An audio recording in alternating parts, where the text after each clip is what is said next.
Hello, good morning. Ito po si Ruth Capuno. Nagluluto po siya ng press lumpia.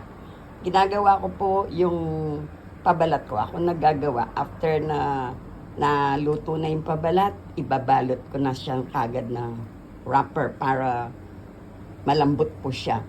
Ang ingredient po ng ng pabalat ko, 12 itlog, isang box na 16 ounces na cornstarch, at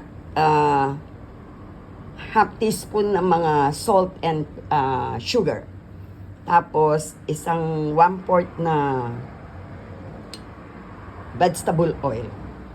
And then po, pagkatapos ayan na po yung wrapper. Pagkatapos po nun, ito naman yung vegetable niya. Para abang ginagawa mo yung pabalat, binabalot mo yung yung laman ng lumpia. Ito naman pong laman ng lumpia: chicken breast, celery, carrots, singkamas, at saka cabbage. Yun po yung sahog niya. Kaya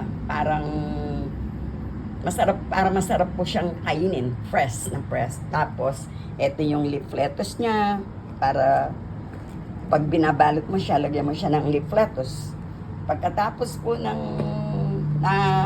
prepare ko na lahat, nakabalot. Ito, nabalutan ko na po yung press lumpia. Yan po yung pagkatapos na sila, nayari na. Lalagyan ko na lang po sila ng topping sa taas ng peanut butter, peanut na ginrind, at saka a little bit ng pampalipstick niya para magandang kulay tignan. Tapos, ang sauce naman po niya,